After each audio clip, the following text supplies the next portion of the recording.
مدینہ وقال ما كان محمد ابا احد من رجالكم ولكن رسول الله وخاتم النبيين وكان الله بكل شيء عليما صدق الله العظيم.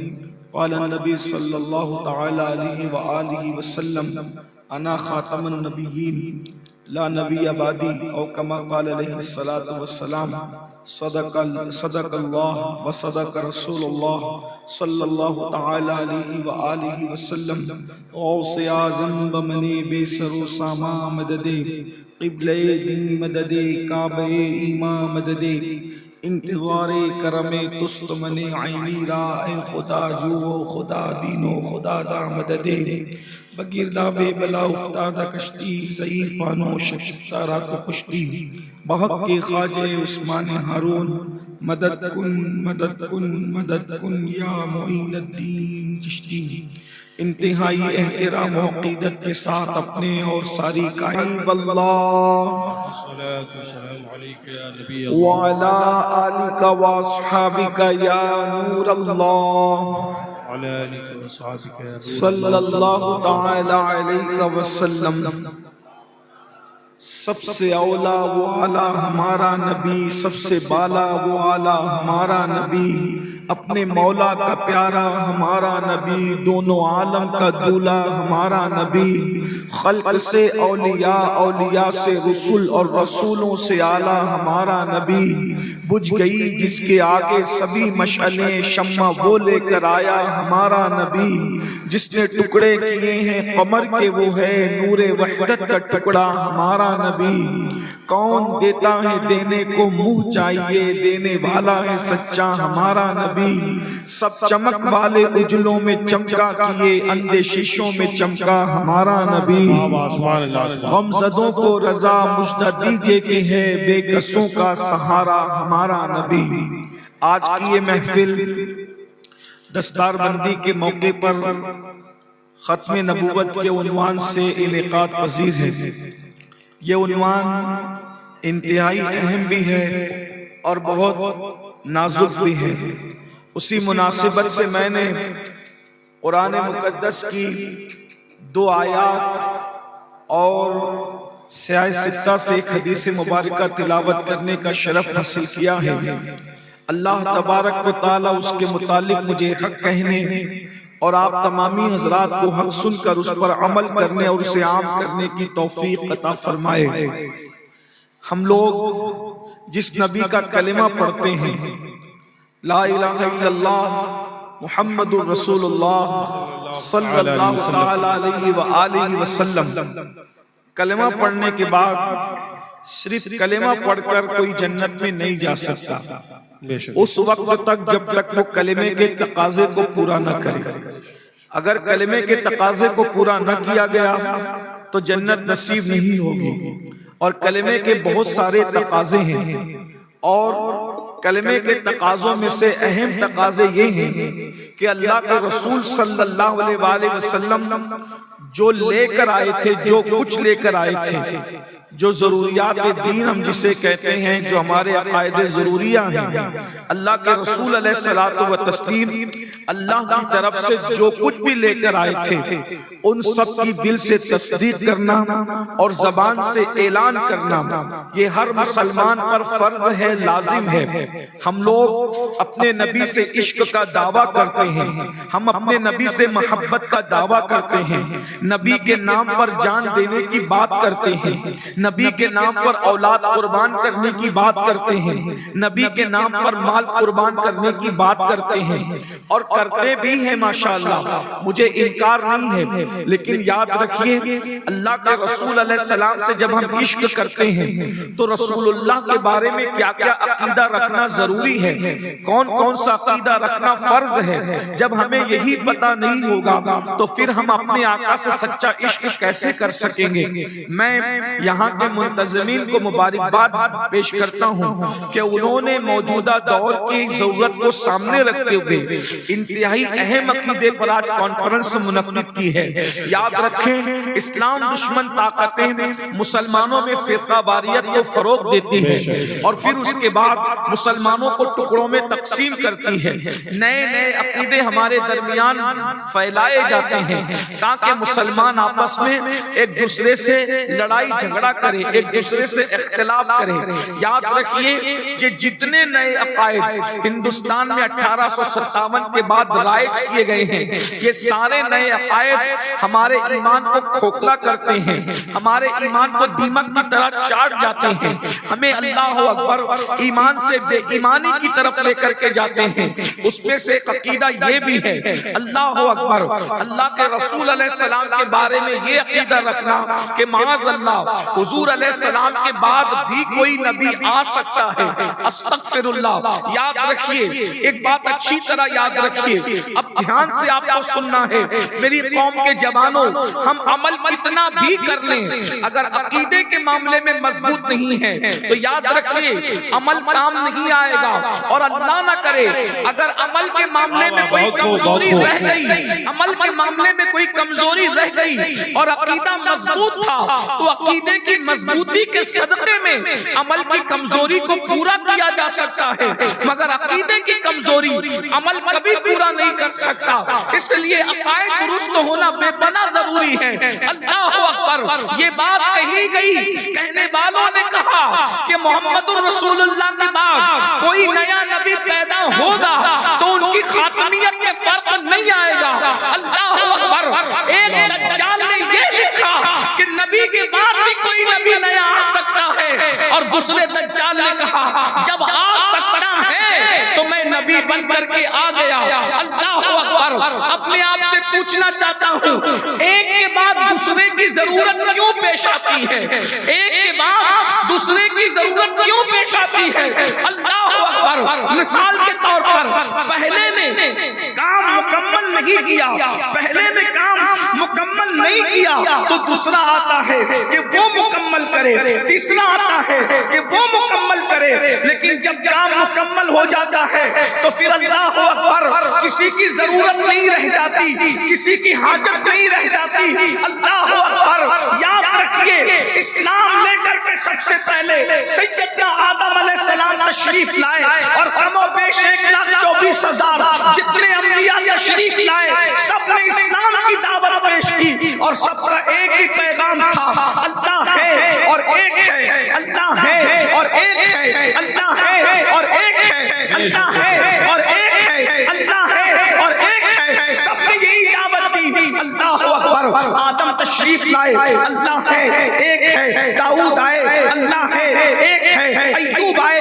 اللہ ہے ایک ہے، یوسف آئے، اللہ ہے ایک ہے، سب نے یہی بات کی۔ اللہ اکبر، اب آپ مجھے بتائیں، ہر نبی آئے اپنی اپنی ذمہ داری کو نبھایا، لیکن آخری میں جس کو بھیجا وہ سید الانبیاء، وہ خاتم النبیین، وہ قائد المرسلین۔ میں آپ کو آسان زبان میں سمجھانا چاہتا ہوں، اللہ اکبر، آپ نے جلسہ سجایا، آپ نے جلسہ سجایا، یہ جلسہ سر شام سے سجایا گیا ہے، اس میں کئی مقررین ہوں گے، کئی علماء ہوں گے، کئی خطبہ ہوں گے، صرف سمجھانے کے لیے کہہ رہا ہوں، ملانے کے لیے نہیں کہہ رہا ہوں۔ یہ ہمارے نقیب محفل ہے، نقیب جلسہ برکاتی صاحب ہے، بانیین محفل علماء کرام ہے، نوری صاحب اور ان کے رفقا ہیں، ادارے کے ذمہ داران ہیں۔ آپ مجھے بتائیں، ابن ناظم صاحب ہے، ہوشیار ناظم کون ہوتا ہے آپ کو بتاؤں؟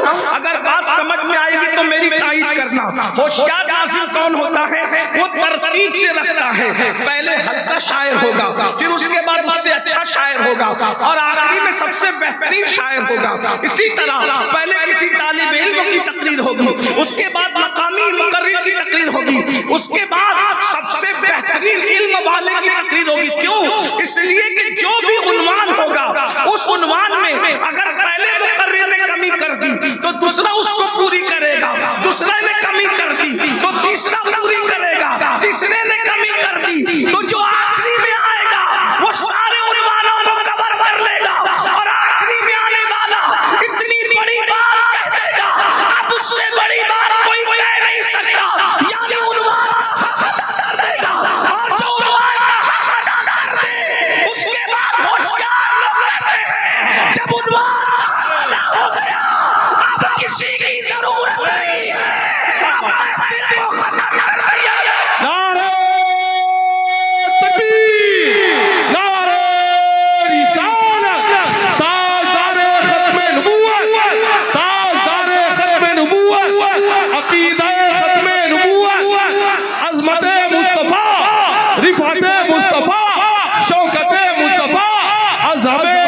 خطبہ اسلام پیغمبر اسلام حضور سید صاحب قبلہ۔ اگر بات سمجھ میں آئی تو توجہ فرمائیں میری قوم کے جوانوں، جب جلسے والے سب سے بڑی بات کہنے والے مقرر کے بعد جلسہ جاری نہیں رکھتے، کیونکہ اب اگر اس کے بعد کوئی آئے گا تو اس سے بڑا آنا چاہیے اور اس سے بڑی بات کہنے والا آنا چاہیے۔ اگر مقرر خصوصی کے بعد کوئی مدرسے کا بچہ چھوٹا سا طالب علم لا کے کھڑا کر دو تو محفل کامیابی کی بجائے ناکام ہو جائے گا۔ لوگ اٹھ اٹھ کر کے چلے جائیں گے، لوگ کہیں گے کیا موڈ خراب کر دیا، اتنی اچھی تقریر ہوئی اس کے بعد کس کو کھڑا کر دیا، اتنا اچھا کلام پڑھا اس کے بعد کس کو کھڑا کر دیا۔ بولو جلسوں کو لوگ نام رکھتے کہ نہیں رکھتے؟ جلسے ناکام کیوں ہوتے ہیں؟ جب بڑی بات ہونے کے بعد بھی پھر کسی اور کو ایرے گہرے نتو خیرے کو لایا جاتا ہے۔ اب آپ توجہ فرمائیں، قدرت نے بھی یہ محفل سجائی، قدرت نے بھی ایک محفل سجائی، اور وہ محفل کون سی تھی؟ وہ محفل کائنات کی محفل تھی۔ ستاروں کی انجمن سجائی، آسمان کا شامیانہ لگایا، زمین کا فرش بچھایا، درختوں کو پتیوں سے سجایا۔ ستاروں کی انجمن ہے، شفق کا جمال ہے، افق کی سرخی ہے، بلکاتی ہوئی ندیاں ہیں، شبنم کا اللہ اکبر اس کی نزاکتیں ہیں، رات کی سیاہ چادر ہے، صبح کا اجالا ہے، بھوروں کی آواز ہے، کلیوں کا تبسم ہے، پھولوں کی مسکراہٹ ہے، صبح کا سویرا ہے۔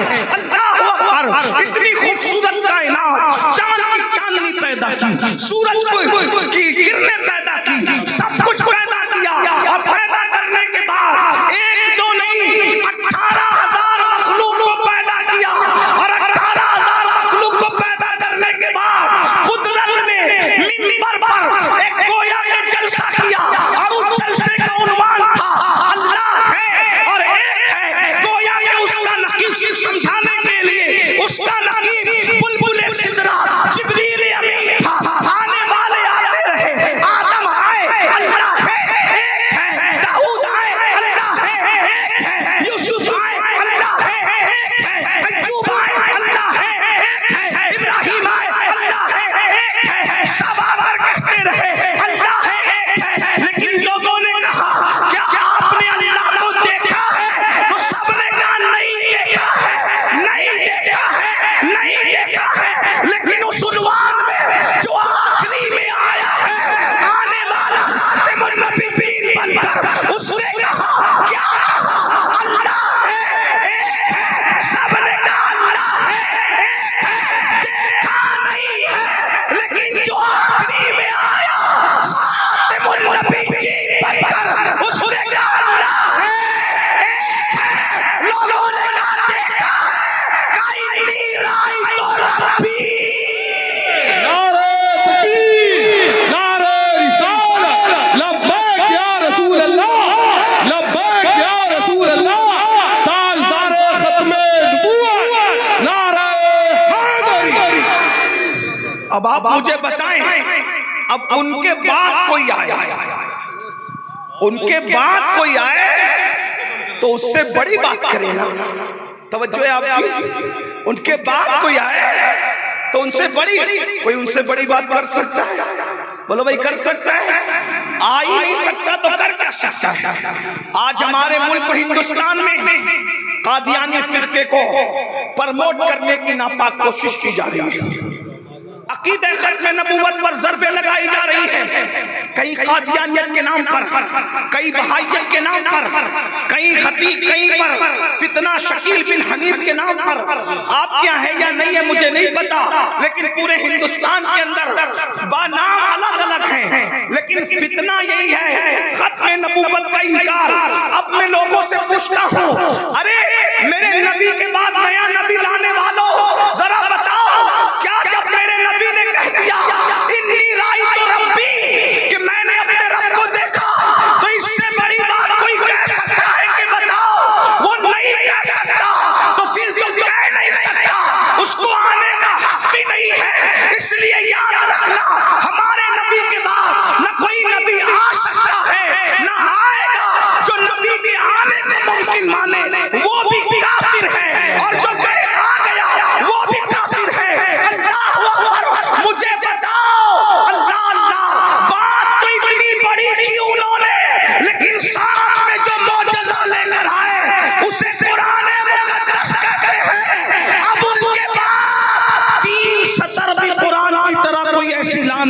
جھوٹا۔ بے شک حق ہے۔ تب لوگوں کو ایسا نبی چھوڑ کر کوئی جعلی نبی چاہیے معاذ اللہ۔ بتائیے لوگ فتنہ شکیل کی طرف جائیں، قادیانی کی تصویر دیکھو تو ہنسی آتی ہے، ایک آنکھ چھوٹی ایک آنکھ بڑی۔ کیا لوگوں کا نبی ہے جس کی دونوں آنکھیں بھی برابر نہ ہو؟ یہ قادیانوں کا نبی ہے جس کی دونوں آنکھیں بھی برابر نہ ہو، یہ قادیانیوں کا نبی ہے۔ اور ہمارے نبی کی آنکھوں کی شان قرآن بیان کرتا ہے، ما زاغ البصر وما طغى۔ جب وہ آنکھیں خدا کو دیکھتی ہے تو دیکھتی ہی رہ جاتی ہے، نہ پلک جھپکتی ہے نہ آنکھیں ٹیڑھی ہوتی ہے۔ ہم لائٹ کے فوکس کو ٹکٹکی باندھ کے نہیں دیکھ سکتے، جس نے کائنات کو بنایا ہے اس کے نور کو مصطفیٰ جان رحمت کی آنکھیں ٹکٹکی باندھ کر دیکھیں۔ اور میرے امام کہتے ہیں کس کو دیکھا یہ موسیٰ سے پوچھے کوئی، کس کو دیکھا یہ موسیٰ سے پوچھے کوئی، آنکھ والوں کی ہمت پہ لاکھوں سلام۔ اور ایک بات بتاؤں، ہمارے نبی کو تو اللہ نے اتنا خوبصورت بنایا ہے، کوئی اتنا خوبصورت کوئی ان جیسا خوبصورت بھی نہیں ہو سکتا۔ ہم اتنا خوبصورت نبی چھوڑ کر کسی ایسے کانے کی طرف توجہ کریں۔ میری قوم کے جوانوں سوچو تو اپنے نبی کے حسن کا عالم کیا ہے۔ صحابہ کہتے ہیں کہ اگر اللہ بفرض محال قرآن نازل نہ بھی کرتا تو حضور کو اتنا خوبصورت چہرہ اللہ نے دیا تھا کہ لوگ صرف حضور کا چہرہ دیکھ کر کے مسلمان ہو جاتے۔ بے شک سبحان اللہ۔ حضور کتنے خوبصورت ہیں۔ ماشاءاللہ۔ ابھی شکیل بن حنیف ہو یا قادیانی ہو یا کوئی اور ہو یا آگے کے دور میں بھی اور کوئی کھڑا ہوگا، کیا اپنے نبی سے بھی زیادہ کوئی خوبصورت لا سکتا ہے؟ ارے جھوٹ بک سکتے ہو، انگریزوں کی ایما پر نبوت کے جھوٹے دعوے کر سکتے ہو، بڑی بڑی ہانک سکتے ہو، گندی گلیز باتیں کر سکتے ہو۔ جن نوجوانوں کو نہیں پتا انٹرنیٹ کے ذریعے سے یہ گندگی پھیلائی جا رہی ہے، دیہاتوں میں، راجستھان کے دیہاتوں میں، یو پی کے دیہاتوں میں، بنگال کے دیہاتوں میں قادیانی فرقہ الگ الگ نام سے جو ہے وہ معاذ اللہ ختم نبوت پر ڈاکہ ڈال رہا ہے۔ لیکن میں آپ کو بتاؤں، ہم اپنے نبی کو چھوڑ کر کدھر جائیں گے میرے بھائی؟ اپنے نبی کا حسن اتنا خوبصورت ہے، اللہ اکبر۔ ارے کوئی ان جیسا کیا ہو سکتا ہے؟ جب صدیق اکبر خوبصورت ہو کر ان کی طرح خوبصورت نہ ہوئے، فاروق اعظم خوبصورت ہو کر جب ان کی طرح خوبصورت نہ ہوئے، مولا علی خوبصورت ہو کر جب ان کی طرح خوبصورت نہ ہوئے، اللہ اکبر، حضرت یوسف جیسا پیغمبر خوبصورت ہو کر جب ان کی طرح خوبصورت نہ ہوئے، تو یہ قادیان میں پیدا ہونے والا دجال ان کے حسن کا مقابلہ کیا کر سکتا ہے؟ اللہ اکبر۔ اپنے نبی کا حسن بتاؤں، کیا خوبصورت نبی دیا اللہ نے، ہر اعتبار سے ہمارے نبی کامل اور مکمل ہے۔ اللہ اکبر۔ سرکار مولا کائنات سید السادات سیدنا علی کرم اللہ تعالی وجہہ الکریم فرماتے ہیں، جب حضور خوشی سے مسکراتے تھے، جب حضور خوشی میں مسکراتے تھے تو حضور علیہ السلام کا چہرہ اتنا چمکتا تھا کہ حضور کے چہرے کے اندر دیوار کا عکس ہم دیکھا کرتے تھے، ہم سورج کا عکس دیکھا کرتے تھے، ہم چاند کا عکس دیکھا کرتے تھے۔ ہے کسی کے گال اتنے خوبصورت کہ گالوں میں کسی کا عکس نظر آئے، جیسے آئینے میں چہرے نظر آتے ہیں۔ حضور کے گال اتنے شفاف تھے، خوشی کے موقع پہ یوں چمکتے تھے کہ دیوار اور چاند اور سورج مصطفیٰ جان رحمت کے چہرے میں تیرتے نظر آتے تھے۔ حسن کا عالم یہ تھا، اللہ اکبر، خوبصورتی کا عالم یہ تھا۔ اور جتنے لوگوں نے نبوت کے دعوے کیے، ان میں سے کوئی بھی ایک ایسا نہیں۔ شروع دن سے مسلمہ کذاب نے سب سے پہلے اس امت میں نبوت کا جھوٹا دعویٰ کیا، سیدنا صدیق اکبر کے دور میں۔ اور یاد رکھنا، جو نبوت کا دعویٰ کرے، اسلام کہتا ہے اس سے دلیل بھی پوچھنے کی اجازت ہے کہ تو نبی ہے، اس کی دلیل کیا ہے۔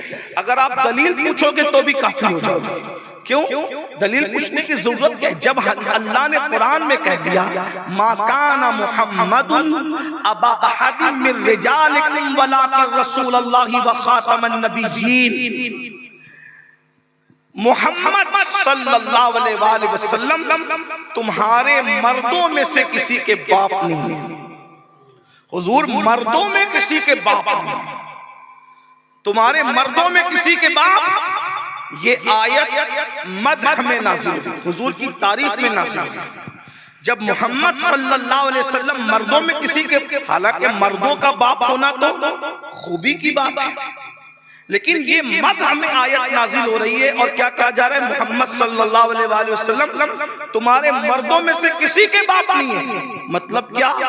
مرد کہتے ہیں بالغ لڑکے کو، جو لڑکا بالغ ہو جاتا ہے اب وہ لڑکا نہیں رہتا بلکہ وہ کیا ہو جاتا ہے؟ مرد ہو جاتا ہے۔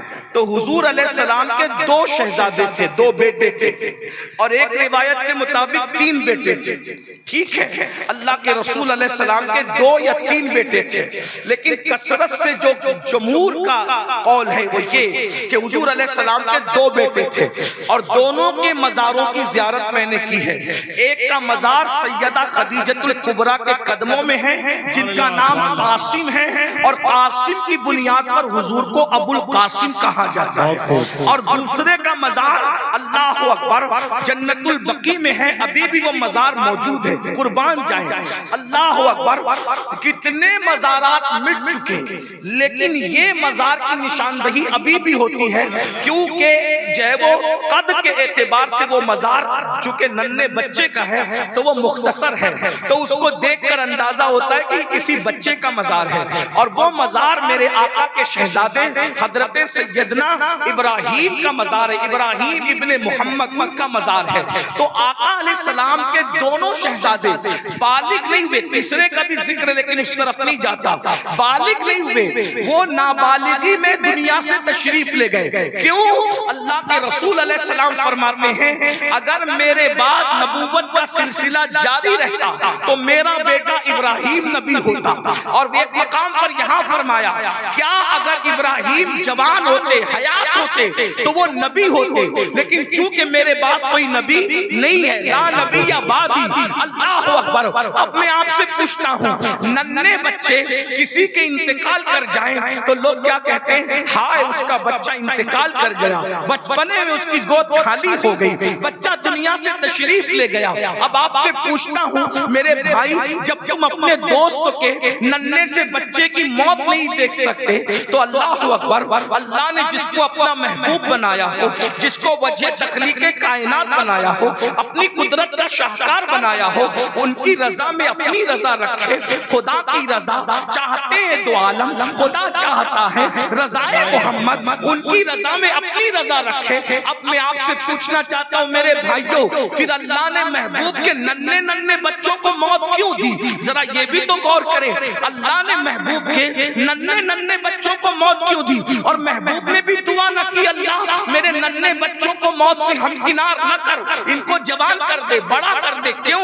حضور نے بھی نہیں دعا کی۔ اللہ اکبر۔ جس کی ٹھوکروں سے مردے زندہ ہو جائے اس کی اولاد کیوں نہیں جی سکتی تھی؟ جس کی نگاہ اٹھے تو قبلہ بدل جائے تو تقدیریں بدلتی تھی لوگوں کی، تو اولاد کی تقدیر کیوں نہیں بدلتے؟ یاد رکھیں اللہ کی حکمتوں کو اللہ جانتا ہے۔ آقا فرماتے ہیں اللہ اکبر، توجہ کرنا، غور کرنا، چونکہ انبیاء کرام کی اولاد بھی نبی ہوئی، انبیاء کرام کی اولاد بھی نبی ہوئی۔ توجہ کرنا، دھیان دینا۔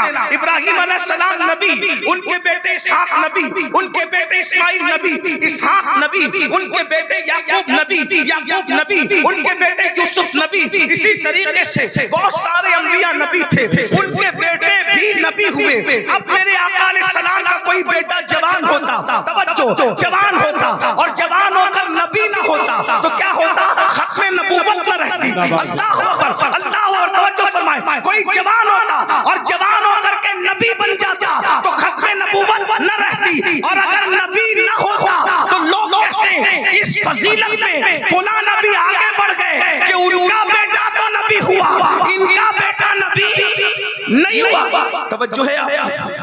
ایک عالم اس کا بیٹا بھی عالم، اور ایک عالم ان کا بیٹا عالم نہیں، تو لوگ کیا کہتے ہیں؟ یہ عالم زیادہ شان والا ہے کہ یہ بھی عالم اور اس کا۔ بات سمجھ میں آتی ہے کہ نہیں آتی؟ بات سمجھ میں آتی ہے کہ نہیں آتی؟ توجہ، اگر نبی نہ ہوتے تو لوگ کیا کہتے ہیں؟ ابراہیم نبی، ان کا بیٹا نبی۔ اسحاق نبی ان کا بیٹا نبی، محمد نبی ان کا بیٹا نبی نہیں۔ تو فضیلت ادھر لوگ اس طرح کی بات کر سکتے تھے، کہنے والے کچھ بھی کہہ سکتے تھے، ہم نہیں کہتے لیکن کہنے والے کہہ سکتے تھے۔ اور اگر نبی ہوتا تو ختم نبوت نہ رہتی۔ تو قدرت نے گویا کہ اعلان کیا محبوب تیری فضیلت کو بھی قائم رکھیں گے، تیری فضیلت کو بھی قائم رکھیں گے اور ختم نبوت کو بھی قائم رکھیں گے۔ فضیلت اس طرح قائم رہے گی کہ بالغ ہونے سے پہلے تیرے بیٹوں کو اپنے پاس بلا لیں گے، نہ جوان ہوں گے نہ نبی ہوں گے تو تیری شان بھی باقی رہے گی، اور جب نبی نہیں ہوں گے تو ختم نبوت کا تاج بھی نعرہ تکبیر، محبوب نعرہ رسالت، عقیدہ ختم نبوت۔ محبوب ہمیں تیرے بیٹے کو بچپنے میں دنیا سے اٹھانا تو گوارا ہے، لیکن ختم نبوت کا تاج تیرے سر ہی جچے گا، کسی اور کے سر یہ تاج نہیں رکھا جائے گا۔ اب بتاؤ جھوٹے نبیوں کی باتوں پہ پھسلنے والے، دنیا کے پیسوں پہ پھسلنے والے، ارے جب نبی کا بیٹا ابراہیم اور قاسم نبی نہیں ہو سکتے کیونکہ ختم نبوت ہو چکی، تو قادیان کا کوئی دجال نبی کیسے ہو سکتا؟ غور فر، جب نبی کی اولاد نبی نہیں، آپ سے پوچھتا ہوں، آقا فرماتے ہیں اے علی تو میرے لیے ایسا ہی ہے جیسے میرے لیے ایسا ہی ہے جیسے موسیٰ کے لیے ہارون، تو میرے لیے ایسا ہی ہے جیسے موسیٰ کے لیے، موسیٰ کا بھی بھائی تھا، تو میرا بھائی ہے، اخی رسول ہے تو میرے لیے ایسا ہی ہے جیسے موسیٰ کے لیے ہارون، مگر تو نبی نہیں ہے۔ کیوں؟ کیونکہ میرے بعد نبوت نہیں ہے۔ پھر فرمایا میرے بعد اگر کوئی نبی ہوتا تو عمر ابن خطاب نبی ہوتے، لا نبی یا بعد، مگر عمر بھی نبی نہیں ہوئے۔ اللہ اکبر۔ پھر غور کیجئے، امام حسن بھی نبی نہیں ہوئے، امام حسین بھی نبی نہیں ہوئے، صدیق اکبر بھی نبی، جب اتنی بڑی بڑی ہستیاں نبی نہیں ہوئی تو وہ قادیان کا دجال جو ایک رات میں 100 مرتبہ پیشاب کرنے اٹھتا تھا، اس کی سیرت پڑھے آپ۔ میں کوئی ہنسانے کی بات نہیں، کیا نبی بنایا لوگوں نے جو پاک نہیں رہ سکتا، ذرا غور تو کریں۔ اور اپنے نبی کی شان کیا، اپنے نبی کی شان کیا، حضور جس سواری پہ بیٹھ جائیں، جب تک سواری پہ بیٹھے ہیں وہ سواری اونٹنی ہو کر، گھوڑی ہو کر، کھچر ہو کر، جب تک نبی بیٹھے وہ پیشاب نہیں کر سکتی۔ یعنی جانور کو بھی اتنا احساس ہے کہ مجھ پر نبیوں کا نبی بیٹھا ہوا ہے، اس لیے میں نے پیشاب نہیں کرنا ہے، میں نے پیشاب نہیں کرنا ہے۔ توجہ فرمائیے، اپنے نبی کی شان ہے، ذرا غور کریں، اپنے نبی کی عظمت کو سمجھو، اپنے نبی کی بزرگی کو سمجھو۔ آج ہمارے بچے ختم نبوت کے عقیدے کو نہیں جانتے۔ یاد رکھنا ایک بات، اللہ کے رسول علیہ السلام نے فرمایا، میری اور انبیاء کی مثال ایسے ہی ہے۔ آقا فرماتے جیسے کسی نے عمارت بنائی، عمارت پوری بن گئی، بننے کے بعد ایک اینٹ کی جگہ خالی تھی، ایک اینٹ نہیں رکھی تھی، ایک اینٹ کی جگہ خالی تھی، تو جو بھی اس عمارت کو دیکھتا آ کر کے دیکھتا اور حیرت کرتا، کتنی خوبصورت عمارت ہے اور ایک اینٹ کی جگہ خالی، یعنی دیوار میں ایک اینٹ نہیں لگی ہوئی ہے، عمارت بڑی خوبصورت ہے لیکن ایک اینٹ نہیں ہے دیوار میں، ایک اینٹ کی جگہ خالی ہے۔ آقا فرماتے ہیں میں وہ آخری اینٹ ہوں نبوت کی جو میں نے اس عمارت کو مکمل کر دیا۔ اب غور فرمائیں، جب کوئی عمارت مکمل ہو جائے تو عمارت مکمل ہونے کے بعد اب اس کے اندر کوئی اینٹ لگ سکتی ہے؟ بولو بھائی، بات سمجھ میں آتی ہے؟ جب عمارت بن گئی تو اب نئی اینٹ لگ سکتی ہے؟ بولو اینٹ لگ سکتی ہے؟ نہیں لگ سکتی۔ اب کوئی اینٹ لائے گا تو کیا کرے گا؟ عمارت کا حسن نہیں بڑھائے گا بلکہ وہ عمارت کے اندر عیب پیدا کرے گا۔ تو نبوت کی عمارت مکمل ہو چکی ہے، ہمارے آقا کے بعد اب کسی کی ضرورت نہیں ہے۔ حضور تو حسن کے اعتبار سے، علم کے اعتبار سے، تقوی کے اعتبار سے، پرہیزگاری کے اعتبار سے، ہر اعتبار سے حضور بے مثال ہے، لیکن سب سے پہلے نبوت کا جھوٹا دعویٰ اس امت میں جس بدبخت نے کیا اس کو مسلمہ کذاب کہتے ہیں۔ اور اس وقت جب اس نے نبوت کا جھوٹا دعویٰ کیا، عرب کے بہت سارے قبیلے بلکہ اس کا خود کے قبیلے عقیدے کے بھی اکثر لوگ اس کے ساتھ ہو گئے. سیدنا صدیق اکبر افضل البشر بعد الانبیاء بالتحقیق. سیدنا صدیق اکبر کا یہ احسان ہے. اللہ اکبر. جب رسول اللہ نے دنیا سے آنکھیں بند کی ہے اور ظاہری طور پر حضور دنیا سے تشریف لے گئے ہیں, تو اس وقت امت میں اتنے فتنے پیدا ہوئے. زکات دینے والوں نے انکار کر دیا بعض لوگوں نے, اسی طریقے سے مرتد لوگوں کا فتنہ ایک طرف, ختم نبوت پر شبخوخ مارنے کا فتنہ ایک طرف. سیدنا صدیق اکبر نے فرمایا واللہ میں سب سے جنگ کروں گا.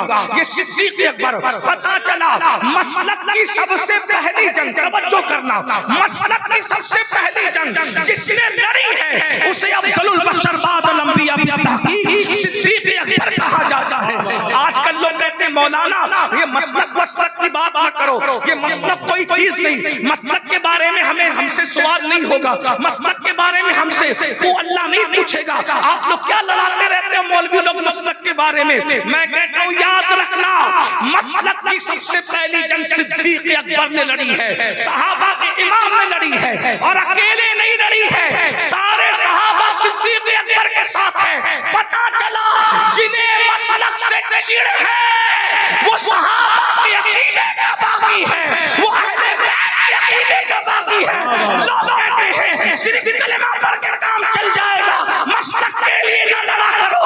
ہم نے کہا تمہارے مسلک تمہیں مبارک ہو, ہم صدیق اکبر کے غلام ہیں, ہم صحابہ و اہل بیت کے غلام ہیں. صدیق اکبر نے پیغام دیا حالات کیسے ہی ہو, جب بھی عقیدے پہ حملہ کیا جائے گا سب کچھ قربان کر کے عقیدہ بچایا جائے گا. نعرہ تکبیر, نعرہ رسالت, تاجدار ختم نبوت, جلسے دستار. آج کل کے مالدار سیٹ کو کہتے ہیں یہ مولوی لوگ مسلک کے نام پہ لڑانے آتے ہیں. میں نے کہا کیا صدیق اکبر سے بھی یہی ہو؟ صدیق اکبر نے مسلک کی لڑائی, پہلی جنگ مسلک کی صدیق اکبر نے لڑی, اور دوسری جنگ مسلک, توجہ, دوسری جنگ مسلک کی امام حسین نے کربلا میں لڑی, اور آخری جنگ مسلک کی جو لڑے گا اسے رسول اللہ کا شہزادہ امام مہدی کے نام سے جانا جاتا ہے. اس کو یاد رکھنا, اس لیے مسلک کا مذاق نہ اڑاؤ. لوگ کہتے ہیں مسلک بالائے طاق رکھ کے مل جاؤ. میں نے کہا وہ اوروں کے مسلک ہوں گے جو طاق پہ رکھے جاتے ہیں, ہمارا مسلک ہمارے دل پر, ہماری آنکھوں پر, ہمارے سر پر. ہمارا مسلک طاق میں رکھنے والا نہیں ہے, ہمارا مسلک تو دل اور آنکھوں پہ رکھنے والا ہے, اور اسی مسلک کو سینے پہ رکھ کر ہم قبر میں لے جائیں گے. ہمارے امام کہتے ہیں لحد میں عشق رکے لے کے چلے, اندھیری رات سنی تھی چراغ لے کے چلے, اور جب مسلک لے جائیں گے تو جنا بنے گی, جنا بنے گی, جنت سے پہلے جنا بنے گی. محبان چار یار کی قبر جو اپنے سینوں میں یہ چار باغ لے کے چلے. نعرہ تکبیر, نعرہ رسالت, مسلک امام احمد رضا, مسلک امام احمد رضا. نعرہ تکبیر, نعرہ رسالت, تحفظ ختم نبوت کانفرنس, حضرت علامہ مولانا امین القادری صاحب قبلہ. نعرہ تکبیر. آج آپ لوگوں کو یہ فکر دی جا رہی ہے انٹرنیٹ کے نابالغ محققین کے ذریعے سے, مسلک کوئی چیز نہیں صرف مسلمان, مسلک کوئی چیز نہیں صرف مسلمان. ہم نے کہا مسلمان تو بالکل مسلمان ہے, مسلمان تو بالکل مسلک کوئی نئی چیز نہیں ہوتی, یہ مسلمانیت ہی مسلک ہے. اور کس طرح ہے؟ ایک آسان بات, پہچان کے لیے بنتے ہیں مسلک کے نام. جیسے ایک نشانی, ایک دکان. آپ کے گاؤں کا نام کیا ہے؟ گفتار گنج. نام بھی اچھا ہے, گفتاری گفتار. ہاں, گفتار کے ساتھ ساتھ ندائے حبیب بھی ہے. ندا کا تعلق بھی گفتار ہی سے ہے, یعنی کہ اسی کے اندر ہے. ہاں ہاں ندائے حبیب، ندا کا تعلق بھی گفتار سے ہے۔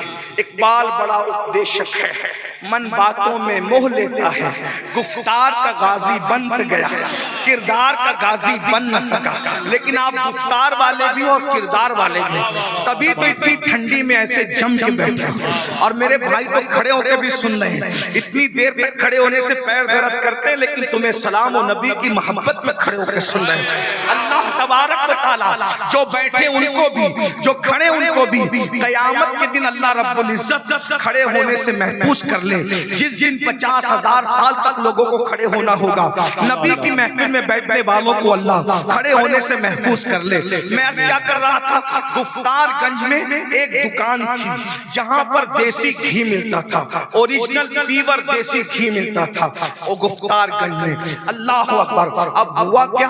ہوا یہ کہ اس کے بازو میں قریب میں ایک اور گھی کی دکان کھل گئی۔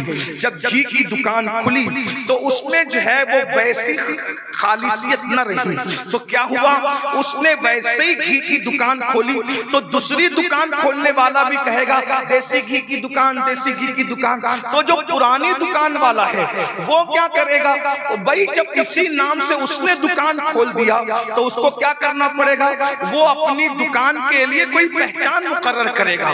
مثال کے طور پہ ایک جھنڈا لگا دیا، ایک جھنڈا لگا دیا، مطلب یہ اب بچوں کو اگر ننھے ننھے ناسمجھ بچوں کو بھیجنا، اماں کو تو پتا ہے کہ دیسی گھی کہاں ملتا ہے، ابا کو بھی پتا ہے دیسی گھی کہاں ملتا ہے، لیکن بچوں کو بھی کام کے لیے بھیجنا پڑتا ہے، اجنبی لوگوں سے بھی کہنا پڑتا ہے وہاں گھی اچھا ملتا جاؤ۔ اب ایک کی بجائے دو دکان ہو گئی، تو نئی دکان والے نے اسی نام سے دکان کھولا، تو پرانے دکان والے نے جھنڈا لگا دیا۔ ایک سال پہلے اماں کہتی تھی جا بیٹا دیسی گھی کی دکان جو اپنے محلے میں گفتار گھر میں وہاں سے گھی خرید کے لا، لیکن ایک سال کے بعد کہنے لگی بیٹا جو دیسی گھی کی دکان پہ ہرا جھنڈا ہے، دیکھو پہچان ایک بڑی کہ نہیں بڑی، ہرا جھنڈا ہے نا، وہاں سے خرید کر کے لانا۔ کیوں؟ جب ہرے جھنڈے کی علامت کب تک بیان نہیں کرنی پڑی، کب تک بیان نہیں کرنی پڑی، جب تک دوسری دکان نہیں کھلی تھی۔ جب دوسری دکان کھل گئی اور اس میں ملاوٹ ہے تو پھر نشانی کس نے لگائی، دوسرے نے نہیں لگائی، بلکہ پہلی دکان کو ہی نشانی لگانی پڑی۔ اور کیا نشانی لگی؟ اللہ اکبر، ہرا جھنڈا۔ تو بچے نے نادانی سے کہا امی کیا دیسی گھی کی دکان کہنا کافی نہیں ہے؟ تو اس کے سر پہ ماں نے شفقت کا ہاتھ رکھ کے کہا للہ تجھے سمجھتا نہیں ہے، للے بچے تجھے سمجھنا نہیں ہے، پیارے چھوٹو تجھے سمجھنا نہیں ہے، منہ تجھے سمجھنا نہیں ہے۔ جب تک دکان ایک تھی تو صرف دیسی گھی کی دکان کہنا کافی تھی، اب جب دکان دو ہو گئی اور دوسری بھی اگر دیسی گھی کی ہوتی تو کوئی فرق نہیں پڑتا، یہ ملاوٹ والی بات آ گئی تو پھر اس نے اپنی پہچان کے لیے ہرا جھنڈا لگایا۔ اب ہمیں ملاوٹ کے گھی سے بچنا ہے تو ہرے جھنڈے کا تذکرہ کرنا ضروری ہوگا، تبھی گھر میں دیسی گھی آ سکے گا۔ اس کے بعد چند دنوں کے بعد بازو میں پھر تیسری دکان کھلی اور تیسری دکان والے نے یہ ہوشیاری کی گھی کی دکان بھی ہرا جھنڈا بھی ساتھ میں۔ اب پہلی دکان والے کو پھر تکلیف آئی، یہ مکار شیطان بازو میں آیا، اب میں کیا کروں؟ اس لیے کہ جمہوری ملک ہے، کچھ کر نہیں سکتا، نہ جھنڈا ہٹا سکتا نہ دکان ہٹا سکتا، تو اس نے کیا کیا، ہر ایک کے ساتھ ایک جھنڈا اور لگا دیا سفید۔ اب امی دوسرے سال کہنے لگی میرے بیٹے وہ جو گھی کی دکان پہ جانا نا دیسی گھی کی، جہاں ہرا سفید دو جھنڈے لگے ہیں وہاں سے گھی لانا۔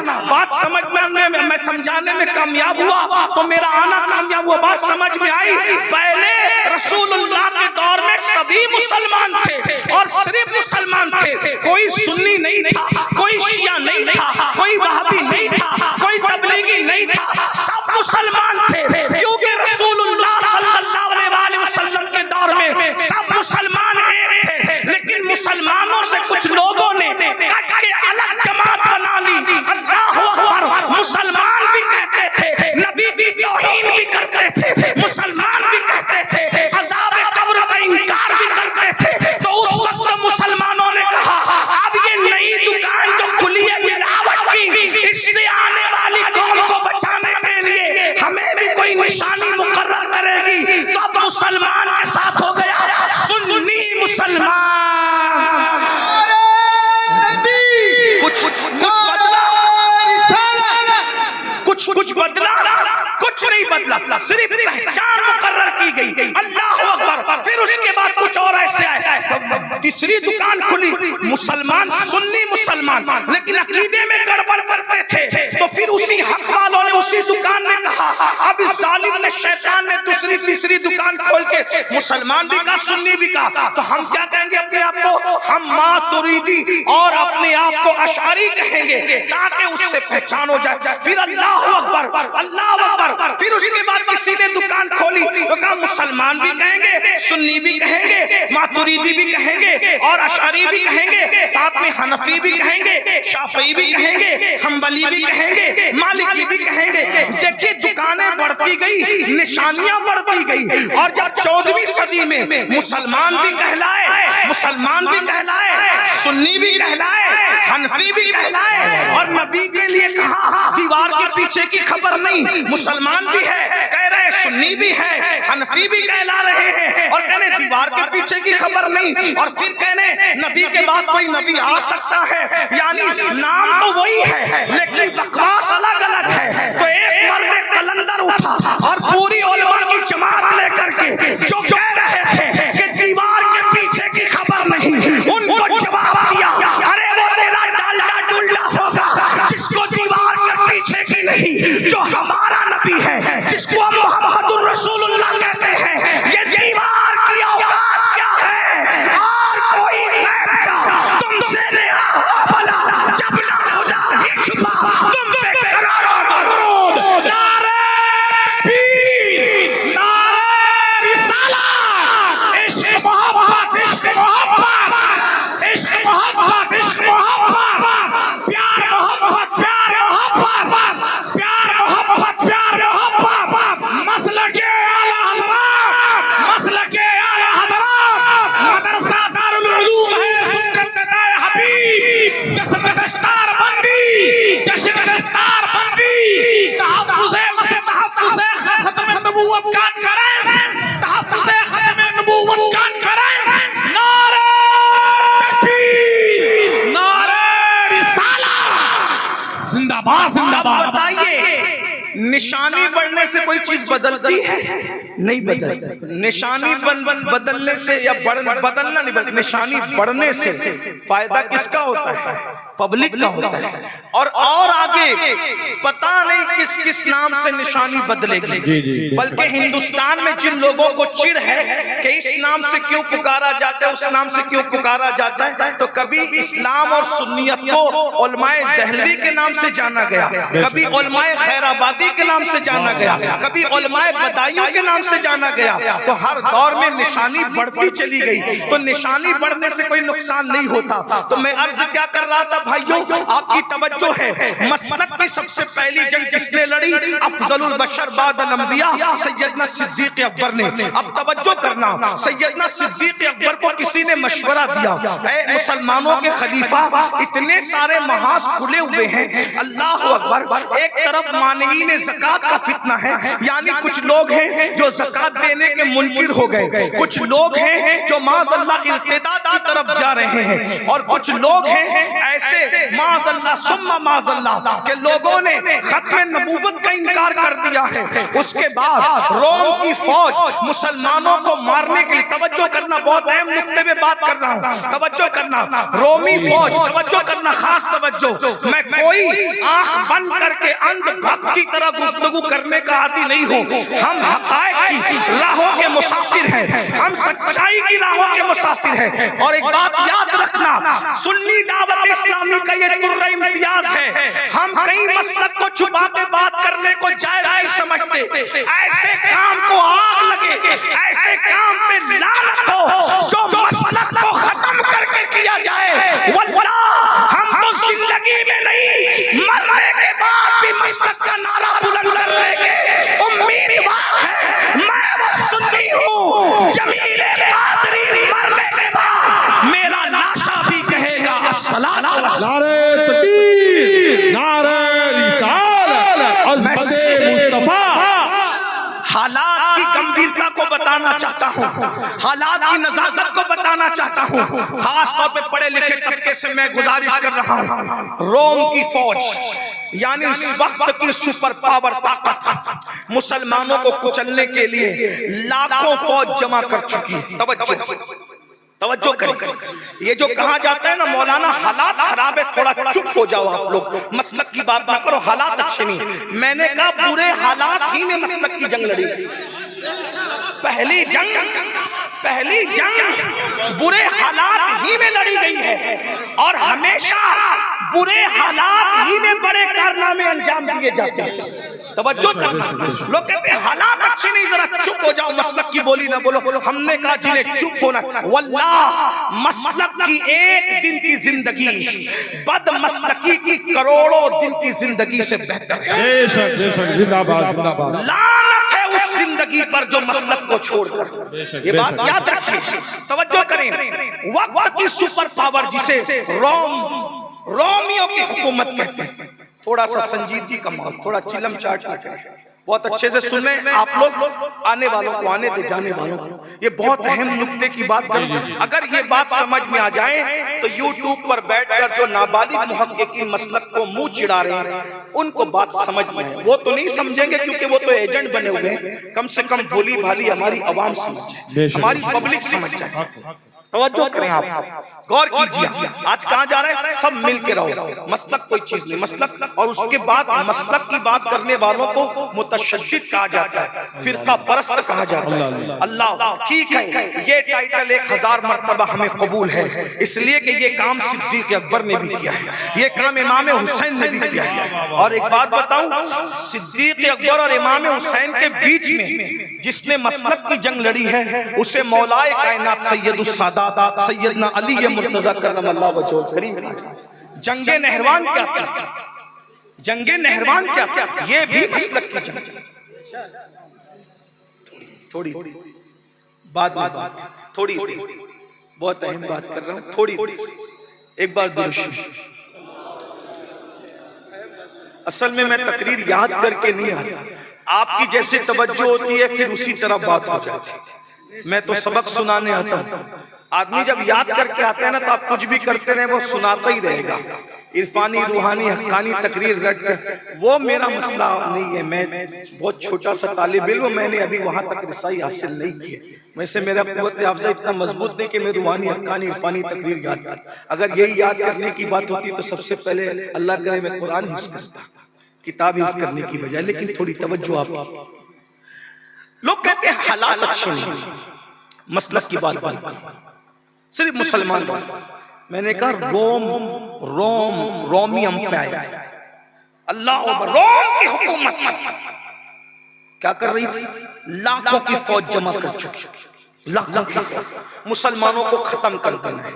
صدیق اکبر نے فرمایا ہم رومیوں سے بعد میں لڑیں گے۔ توجہ دیکھ رہے ہیں، ہم رومیوں سے بعد میں، پہلے لشکر روانہ ہوگا اس وقت مسلمہ کذاب سے لڑنے کے، منکر ختم نبوت سے، مانعین زکوٰۃ کے منکرین سے لڑنے کے لیے، مرتدین سے لڑنے کے لیے، اور اسی کے ساتھ پھر جس محاذ پر جائے گا رومیوں کے ساتھ لڑنے کے لیے، یعنی سارے محاذ پر ایک ساتھ ہم جنگ کریں گے۔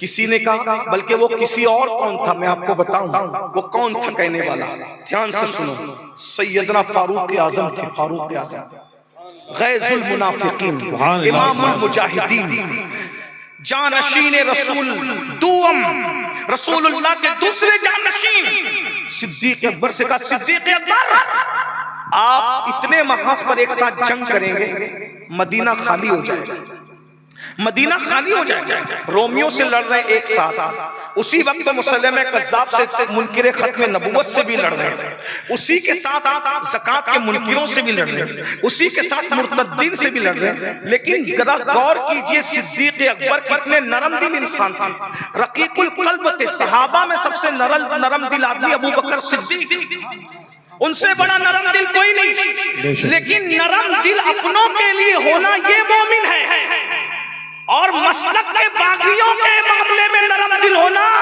یہ مومن کی صفت نہیں، یہ نامردوں کی صفت ہے۔ صدیق اکبر اپنوں کے لیے نرم دل تھے، سیدنا فاروق اعظم نے جب کہا روم کی حکومت، مانعین زکات، منکرین ختم نبوت، مرتدین، سب سے ایک ساتھ جنگ کرو گے، مدینہ خالی ہو جائے گا، کیا ہوگا مسلمانوں کا؟ اب صدیق اکبر کو غصہ آیا، کس پہ؟ فاروق اعظم۔ فاروق اعظم تو اچھا مشورہ دے رہے تھے، اچھی نیت تھی، یہ سیٹھوں کی طرح یہ گندگی کی بات وہاں نہیں تھی، وہ تو فاروق اعظم جیسا دین کا دائی کون ہو سکتا ہے؟ اپنے زمانے کا سید الموحدین، توحید ڈائریکٹ رسول اللہ سے سیکھنے والی ہستی، دین ڈائریکٹ رسول اللہ سے، لیکن دور اندیشی کو سامنے رکھ کر کہا اے مسلمانوں کے خلیفہ، چاروں محاذ پہ جنگ مت کیجئے، مدینہ تنہا ہو جائے گا، کیا بنے گا؟ صدیق اکبر کو غصہ آیا اور کہا عمر، اسلام لانے سے پہلے بڑا بہادر تھا تو، اور اسلام لانے کے بعد تو بزدل ہو گیا۔ یہ صدیق اکبر کا تم بزدل ہو گئے ایمان لانے کے بعد؟ امیر المومنین میں بزدل نہیں ہوا، میں تو خیر خواہی کے لیے مشورہ دے رہا ہوں کہ مسلمانوں کا کیا بنے گا، مدینہ خالی ہو جائے گا۔ اب صدیق اکبر کے تیور اتنے نرم دل آدمی کو مذہب کے معاملے میں جس نے سخت کیا تھا وہ کیا تھی پتہ ہے؟ کیا تھی؟ رسول اللہ کی تربیت تھی۔ غار ثور میں چھپنے نہیں گئے تھے، غار ثور میں اپنے بعد اپنا جانشین تیار کرنے گئے، تاکہ جب سب لوگ اپنے اپنے انداز سے بات کریں گے تو میرا ابو بکر ایک قائد کی حیثیت سے گفتگو کرے گا، نبی کے جانشین کی حیثیت سے گفتگو کرے گا، ورنہ نبی کو چھپنے کی کیا ضرورت ہے؟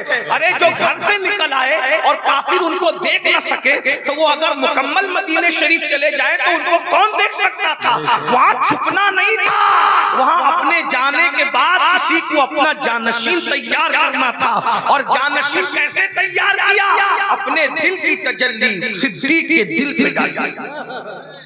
صدیق اکبر نے کہا عمر، اسلام لانے سے پہلے بڑے بہادر تھے، اسلام لانے کے بعد بزدل ہو گئے، امیر المومنین مدینے کی تنہائی کی ستاتی ہے، شہر رسول کی تنہائی ستاتی ہے، تو صدیق اکبر نے فرمایا عمر سن لو، اگر مدینے والوں کے بچوں کو جنگل کے درندے اٹھا کر لے جائیں تو بچوں کو درندوں کا اٹھا کر لے جانا تو میں برداشت کر سکتا ہوں، لیکن ختم نبوت کا کوئی انکار کر کے زندہ رہے ابو بکر اس کو برداشت نہیں کر سکتا، اسلام کے چادر میں کوئی شب کو مارے میں اس کو برداشت نہیں کر سکتا، ابو بکر کی ران کو جنگل کے درندے نوچ نوچ کر کھائے، میں اپنا گوشت تو نچوا سکتا ہوں لیکن عقیدے میں حملہ ہو، میں جان بچانے کے لیے عقیدے کو آگ نہیں لگا سکتا، میں تمام محاذ پہ جنگ کروں گا، ایک ساتھ جنگ کروں گا، اللہ ہماری مدد فرمائے گا،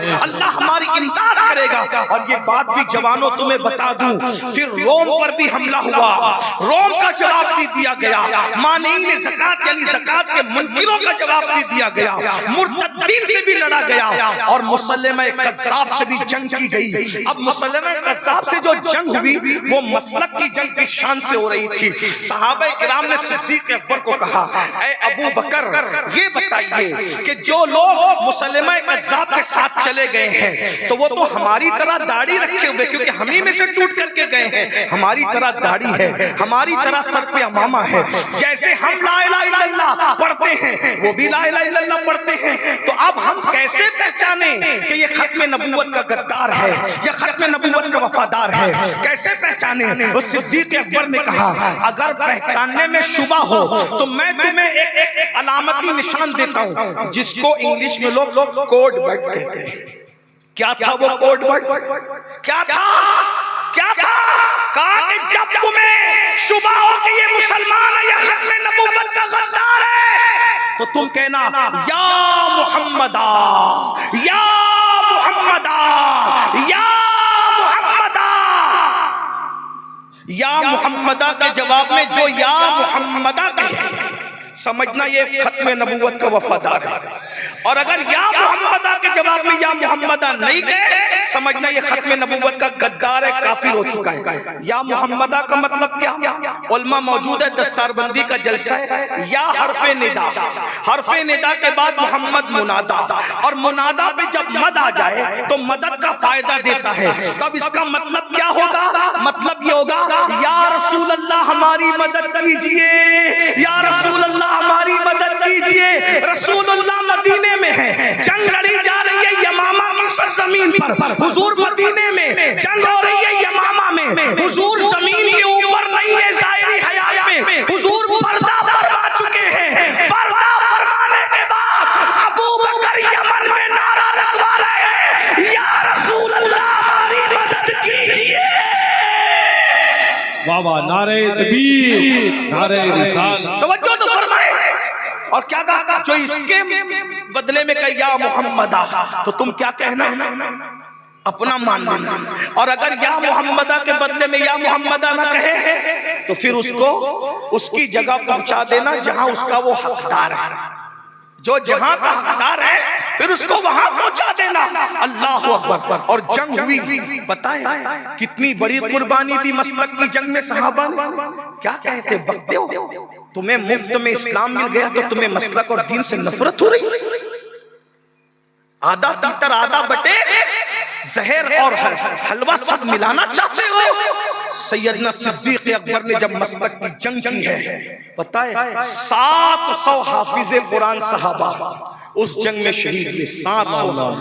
دوسرے صحابہ تو ہزاروں تھے، صرف حفاظ حافظ صحابہ 700۔ اب پتہ ہے مسلمہ صحابہ کو کیسے مارتا تھا، کیسے مرواتا تھا؟ پہلے ہاتھ کاٹتا اور کہتا بولو میں نبی ہوں۔ صحابہ کہتے ہوا خاتم النبیین، آخری نبی تو آمینہ کا لال ہے۔ دوسرا ہاتھ کاٹتا اور کہتا بولو میں نبی ہوں، کہتے کہ نبی تو آخری نبی تو آمینہ کا لال ہے۔ اس کے بعد آنکھ نکالتا آنکھ اور بولتا کہ بولو میں نبی ہوں۔ یہ صحابہ کی یہ جو چھوکرے انٹرنیٹ پہ بیٹھ کے صحابہ کو گالیاں دیتے بک بک کرتے ہیں کہ نبی کے بعد سب مرتد ہو گئے تھے تو تیرا باپ گیا تھا یمامہ میں لڑنے کے لیے۔ ہم اس طرح غصے سے بات کرنا نہیں چاہتے، لیکن صحابہ کی عظمت پر ایسے بھوکتے ہو کہ وہ تو مرتد، اگر معاذ اللہ وہ مرتد ہوئے تھے تو دین بچانے کون گیا؟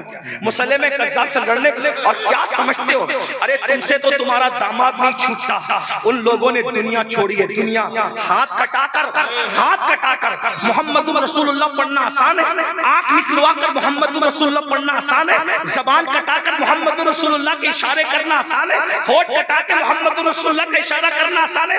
جب صحابہ کے ہاتھ کاٹ دیے جاتے، پیر کاٹ دیے جاتے، آنکھ نکال لی جاتی، ہونٹ اور زبان کاٹ دی جاتی، پھر بھی صحابہ کہتے اشاروں سے ہوا خاتم النبی جی، ہوا خاتم النبی جی۔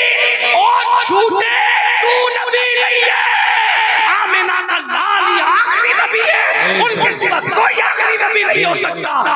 اینڈ کس پر کیا جاتا پتہ ہے؟ اینڈ صحابہ کرام کے لیے بڑی بڑی تیل کی کڑھائیاں تیار کی گئی تھی، تیل کی کڑھائیاں۔ ان تیل کی کڑھائیوں میں جلتے ہوئے صحابہ کو ڈال دیا جاتا، کہا بولو میں نبی ہوں۔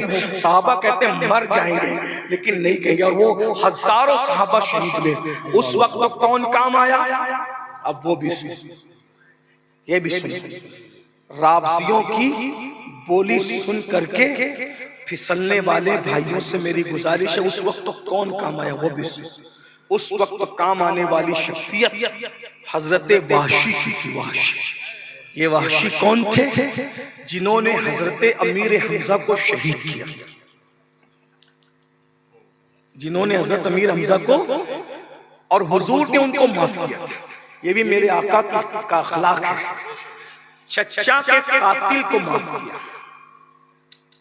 یہاں تو آنگن میں بکری پیشاب کر دے تو معاف نہیں کرتے، ہندوستان میں جتنے مقدمے مسلمانوں پہ چل رہے ہیں کسی قوم کے نہیں ہیں۔ کورٹوں میں سب سے زیادہ تمہارے پیسے ضائع ہوئے، چھوٹی چھوٹی چیز پہ مرڈر کر دیتے ہو، مرڈر کرنے والا اندر چلا جاتا ہے، جس کا مرڈر ہوتا ہے وہ قبر میں چلا جاتا ہے، کیس لڑتے لڑتے تمہارے پیسے برباد ہوتے ہیں، امیر سے غریب ہو جاتے ہیں۔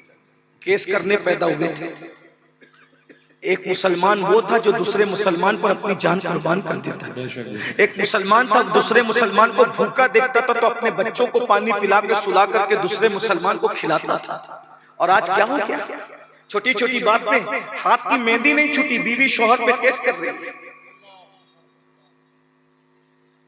دین کہاں ہے؟ مذہب کہاں ہے؟ آقا علیہ السلام فرماتے ہیں تم میں کا کوئی اس وقت تک مومن نہیں ہو سکتا جب تک جو چیز اپنے لیے پسند کرتا ہے وہی اپنے مومن بھائی کے لیے پسند نہ کرے. یہ صحابہ تھے. لیکن اقبال کہتے ہیں متاع دین و دانش لٹ گئی اللہ والوں کی، یہ کس کافر ادا کا غمزہ خوریز ہے سخت.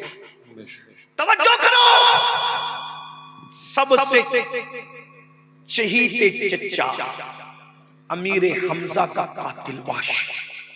فتح مکہ کے دن حضور نے کہا تھا وحشی جہاں دکھے اسے قتل کر دینا.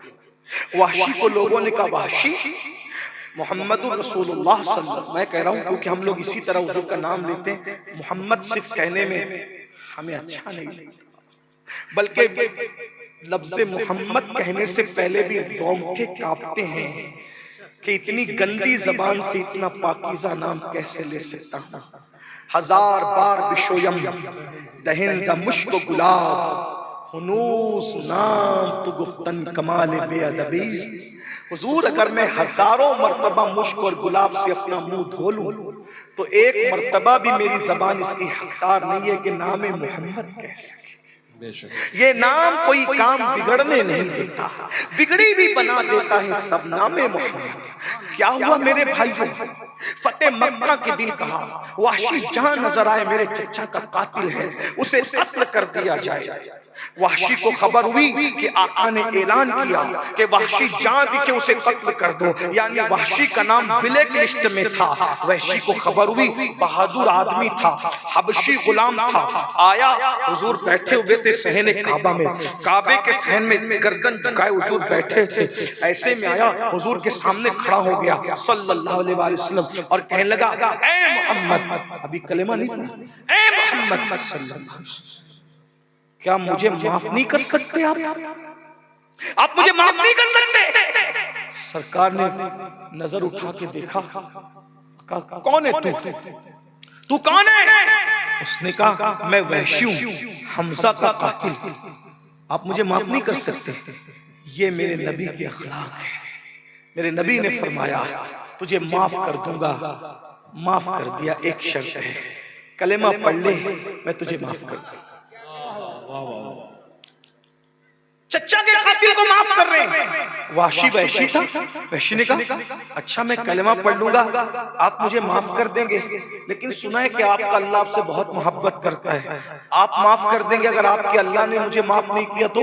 حضور نے مسکرا کر کہا ایسا نہیں ہوگا، میں نے معاف کیا تو میرا اللہ بھی معاف کرے گا. کہا اگر آپ کا اللہ معاف نہ کرے تو آپ کی محبت کی وجہ سے؟ حضور نے فرمایا ہائے ہائے، صوفیہ کہتے ہیں اللہ اکبر، ایسا نہیں ہوگا کہ میں معاف کروں اور اللہ معاف نہ کرے، ایسا نہیں ہوگا. لیکن اگر تیرا گمان یہ ہے کہ میں معاف کروں اللہ معاف نہ کرے گا تو وحشی میں تجھ سے وعدہ کرتا ہوں اس وقت تک جنت میں جاؤں گا نہیں جب تک کہ تجھے بھی اپنے ساتھ نہ لے گا.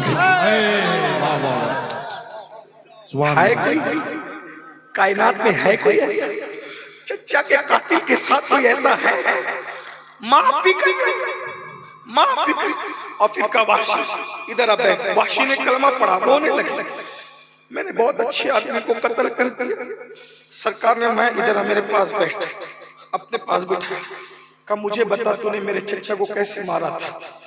اور جیسے جیسے مارا تھا پوری داستان بتائی. ایسے مارا تھا آپ کے چچا کسی کو مارنے کے لیے جھکے تھے تو زرہ ہٹ گئی تھی اور پیٹ کا حصہ ننگا ہو گیا تھا تو میں نے جو ہے وہ مار دیا تھا اور مارنے کے بعد گرا دیا تھا. پھر وہ گرے تو میں نے مجھ پہ حملہ کیا تو میں نے دوسرا بھی حملہ کر کے انہیں شہید کر دیا.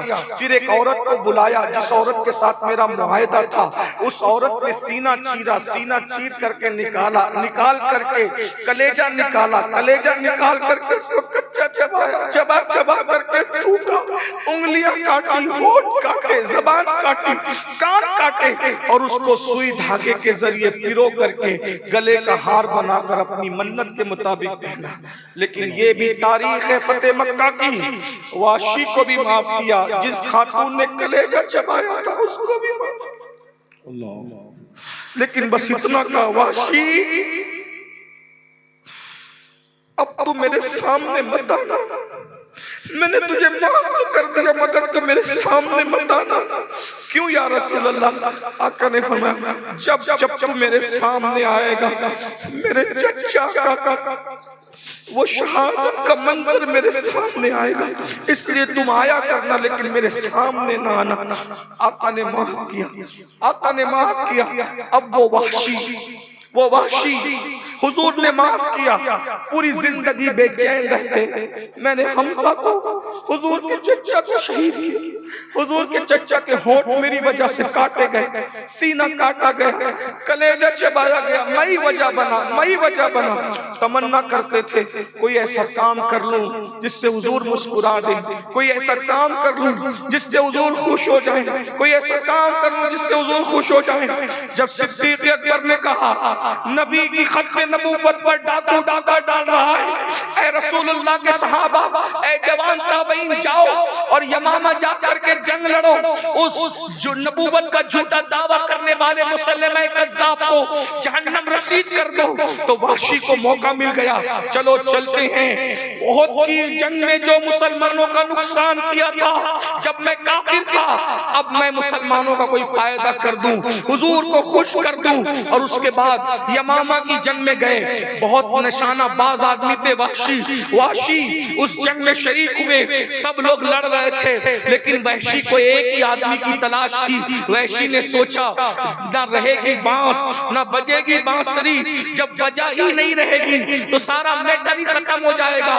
وحشی سوچ رہے تھے جس شخص نے یہ فتنہ بپا کیا ہے اسی کی تلاش میں تھے. چھوٹا قد تھا, چھوٹی چھوٹی لال لال آنکھیں تھی, پکا رنگ تھا, نشانے باز بہادر انسان تھا. مسلمہ کذاب کو ڈھونڈتے رہے. ایک دن مسلمہ مل گیا. جیسے ہی ملا وحشی نے اس کو مار ڈالا اور مارنے کے بعد اس کی لاش پہ پیر رکھا, اور پیر رکھ کر کے جب اس کی شہرہ کاٹ رہے تھے تو آسمان کی طرف دیکھ کر کہہ رہے تھے اے اللہ تو گواہ رہنا, جب میں کافر تھا تو میں نے اپنے زمانے کے بہترین انسان نبی کے چچا, نبی کے محبوب امیر حمزہ کو شہید کیا تھا جب میں کافر تھا. اب میں مسلمان ہوں, اپنے دور کے سب سے بدترین انسان کو قتل کر رہا ہوں اور نبی کے سب سے بڑے دشمن کو قتل کر رہا ہوں. اس قتل کرنے کے عمل کو, اس شہید کرنے کے عمل کے معاملے میں کفارہ بنا دے اور مجھے معاف کر دے. اللہ اکبر. توجہ فرمائے, یہ کارنامہ مسلمہ کذاب کو جہنم رسید کرنے کا کارنامہ حضرت وحشی کا تھا. میری بات سے کچھ لوگ ناراض ضرور ہوں گے لیکن میں ناراضگی کی پرواہ اس لیے نہیں کرتا کہ میری روزی تمہارے گھروں سے نہیں, میری روزی مدینے کے تاجدار کی نالین کی خیرات ہے. جب میں شان علی مرتضیٰ پڑھتا ہوں اور شان اہل بیت پڑھتا ہوں تو بھی کسی کی پرواہ نہیں کرتا کہ لوگ مجھے کیا کہیں گے, اور جب میں شان صحابہ پڑھتا ہوں تو بھی میں پرواہ نہیں کرتا کہ لوگ مجھے کیا کہیں گے, اس لیے کہ لوگ کیا کہیں گے اس نیت سے میں کچھ پڑھتا ہی نہیں ہوں.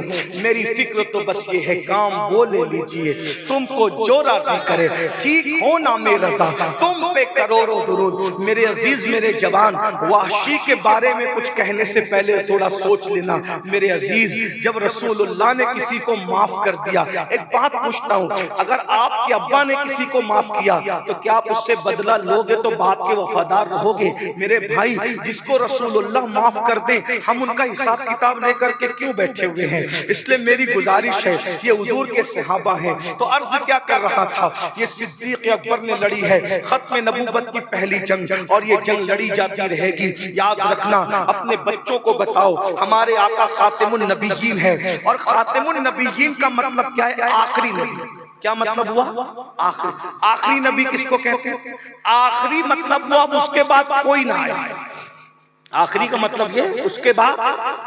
اسی لیے حدیث میں جو آیا ہے خاتم بھی پڑھا جاتا ہے اور خاتم بھی پڑھا جاتا ہے، دونوں تلفظ ہے، خاتم بھی، انا خاتم النبیین لا نبی بعد، میں آخری نبی، خاتم، پہلے خاتم کا مطلب سمجھ لیں، چلے پہلے خاتم کو سمجھ لیں۔ خاتم کا مطلب ہوتا ہے مہر، کیا ہوتا ہے؟ خاتم مطلب مہر، اور خاتم مطلب ختم کرنے والا، اینڈ کرنے والا، آخری کرنے والا، سمجھ گئے بات؟ ایک بات آپ سے پوچھتا ہوں، میرے بعد حضرت علامہ شاکر علی نوری ہمارے قائد، ہمارے امیر آئیں گے تو کیا میں اس جلسے کا آخری مقرر رہ جاؤں گا؟ بولو بولو بھائی، بولو بھائی، نہیں نا، یعنی میرے بعد جو آئے گا وہ آخری ہوگا، اور وہ بھی اس شرط پہ آخری ہوگا کہ اس کے بعد کوئی نہ آئے، یہی ہے نا؟ تو حضور خاتم ہے، حضور کیا ہے؟ آخری ہے، اینڈ ہے، اب ان کے بعد کوئی نبی نہیں آنے والا، لیکن حضور نے کیا کہا؟ انا خاتم النبی، میں خاتم۔ اب خاتم کی جب بات آئی تو چھوٹ بھائیوں کو اس میں کچھ نہ کچھ ڈالڈا ملانے کی کوشش کرنے کے لیے ہمت آ گئی، دیکھو خاتم ہے نا، خاتم، خاتم کا مطلب ہوتا ہے مہر، مہر۔ ہم نے کہا ہمارے علماء نے نہیں چھوڑا کچھ، ہاں ہمارے علماء، پھر ہمارے علماء جنہیں 1857 کے بعد انگریزوں کی میز سے مذہب اور مسلک ملا ہے، وہ لوگوں کے پاس دلیلیں کم ہیں، جن کے پاس 1450 سال پرانی روایت موجود ہے، سند موجود ہے، عقائد کا سلسلہ موجود ہے، الحمدللہ، تو ان کے پاس تو دلیل ہی دلیل ہے، اگرچہ ذلیل نہ مانے، دلیل ہی دلیل ہے۔ اللہ اکبر کا خاتم کا مطلب ہوتا ہے مہر، اپنی زبان میں اسٹیمپ، سمجھ گئے؟ سمجھے کہ نہیں سمجھے؟ مہر۔ اب یہ مہر کسے کہتے ہیں؟ دیکھو، جب خط لکھنے والا خط لکھتا تھا، جو لوگ خط لکھنا جانتے، ہمیں بچپنے میں اسکولوں میں خط لکھنا سکھایا جاتا تھا، اور ابھی بھی اسٹیمپ کا دور تو ابھی بھی ہے، مہر کا دور ابھی بھی ہے۔ بولو بھائی، جب آدمی خط پورا لکھ دیتا ہے تو مہر پہلے لگتی ہے کہ آخری میں لگتی ہے؟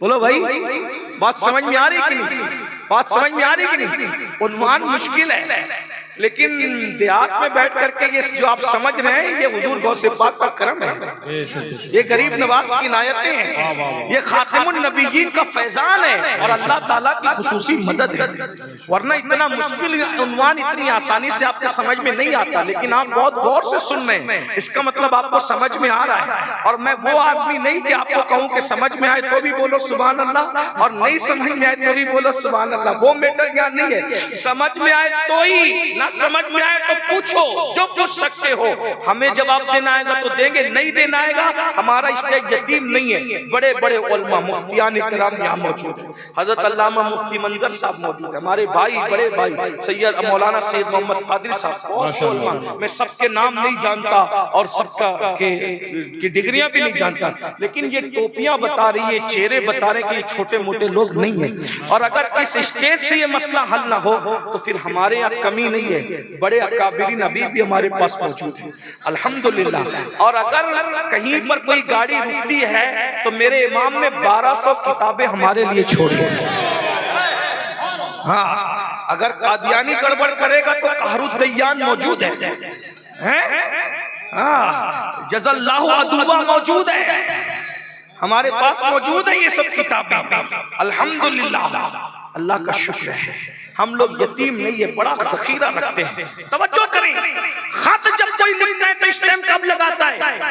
جن کو سمجھ میں آ رہی وہی کہیں گے، اور صحیح کہہ رہا ہوں تو کہیں گے پہلے اسٹیمپ لگتا ہے کہ آخری میں؟ جس کی عقل سلامت ہے مہر لگانے کے بعد کچھ لکھتا ہے؟ نہیں لکھتا، مہر کہتے ہی اس کو ہے، یہ آخری میں لگے گی، اب اس کے بعد کچھ لکھا نہیں جائے گا، اگر لکھا جائے گا تو مہر بے معنی ہو جائے گی، اگر خاتم مانو تو وہ آخری ہے، اور خاتم مانو تو وہ ایسی مہر ہے، مہر تو آخری میں لگا کرتی ہے، مہر کے بعد پھر کچھ نہیں ہوتا، تو میرا نبی مہر بن کر کے آیا ہے، محبوب وہ آخری ہوگا۔